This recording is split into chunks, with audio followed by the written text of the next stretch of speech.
This is Pat with Afternoon Craft Corner, and today I'm going to be showing you how to create an autumn luminary.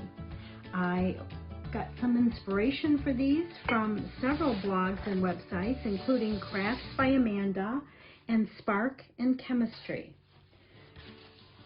I'm going to show you two different versions of this today. For both, you're going to start with a plain jar that's had the label removed, and you're going to want to notice where your seams are and just try to keep those either on the side or to the back. Then what you're going to do is grab a napkin for Thanksgiving or autumn, whatever you can find. Once you do that, you're going to open up your napkin and you're going to separate the plies. The plies are, they're either usually going to be 2 or 3 plies, and you want to do it carefully.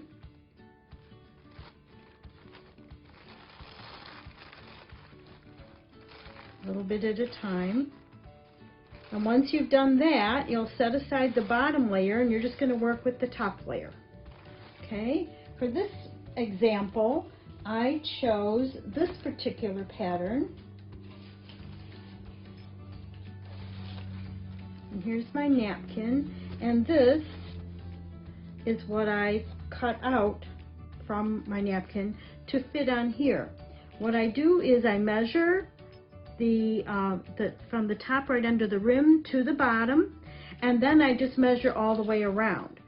So for that, you just kind of place it on there, and you don't really need much of an overlap, so you just, once you get it, you're just going to trim it with the scissors. Okay? Once you have that all cut and ready to go, you're going to take your jar, and with some Mod Podge, generally matte seems to work better for this, you're going to apply it with a brush, soft brush.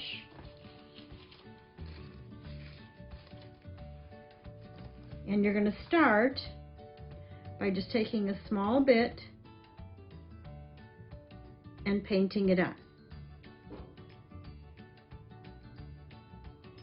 top to bottom, wherever your napkin is going to go.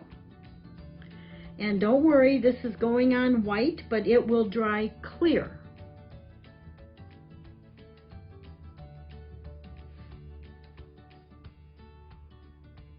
Okay, once you've got that first part done, then you're going to carefully take your napkin and set it on there,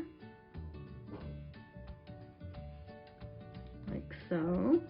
You can move it a little bit, but not too much. Okay, once you get it on there, and you're going to have a little bit of overlap at the top, but that's okay.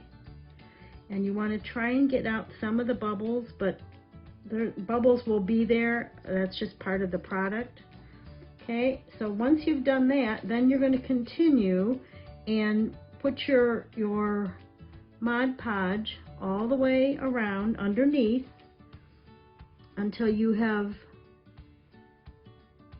applied it everywhere, and then applied your napkin, like so.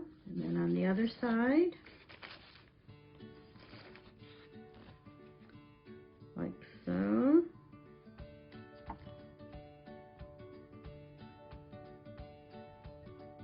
And once you have applied it all the way around, then you're going to start putting Mod Podge on the top of it.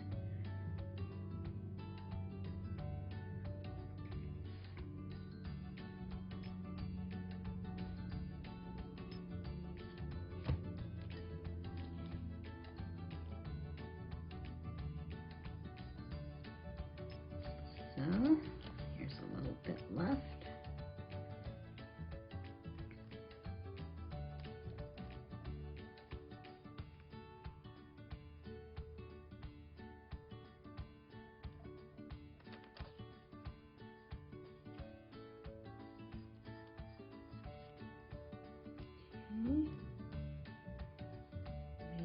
adjust it a little bit.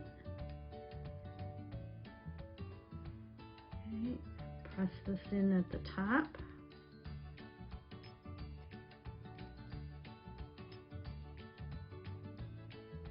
You want to try to avoid ripping it, and it can rip fairly easily if you're a little too rough with it.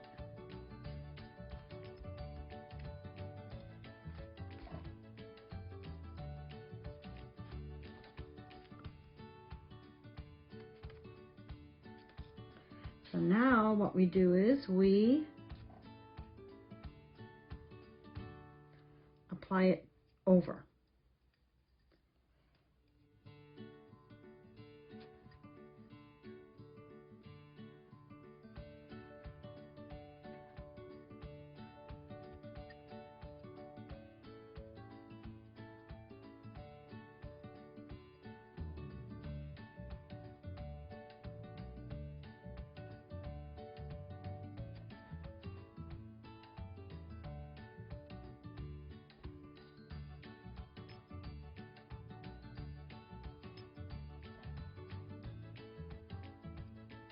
And once you have applied it everywhere and you've got everything laying flat, then you just set this aside to dry.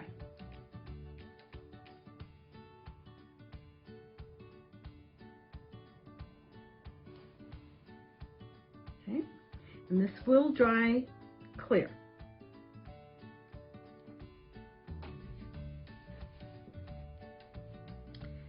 Once you have let your jar dry, you're going to want to kind of finish it off by adding twine or raffia to the lid. And if you've got a artificial leaf or even a real leaf will work. Just kind of be gentle with that. You can just add that with a glue gun. And then to complete it, you're going to want to add either a regular votive tea light or a full-size votive. You could do that depending on the size of your jar, and or a flameless tea light. I would strongly urge you to use the flameless tea light if your jar happens to be plastic. Probably not safe to use this in a plastic one. And then insert it in your jar and light it. They look beautiful on a dark evening. Couple other options to consider. This is a very adaptable craft in that you could use it for pretty much any holiday that has a paper napkin to go with it. 4th of July, Valentine's, Hanukkah, Kwanzaa, obviously Christmas. They're easily adapted for whatever holiday you've got going. Another option is if you've got your lid for your jar, and if it's a lid that you know it's pickles or whatever, you can certainly paint that, cover that. But another thing to consider is to use this as a treat jar, for a gift. So you could put candy in here, or cookies, or small little gifts, and you could even include your flameless tea light so that once they've consumed whatever is inside, they can still use this as a luminary. So I hope you have enjoyed this craft. If you're looking for more specific directions, this craft will initially be shown on the Crystal Lake calendar on November 19th at 1 o'clock. And if you go to that spot on the calendar, you'll find a PDF for the specific directions. So thank you and happy Thanksgiving.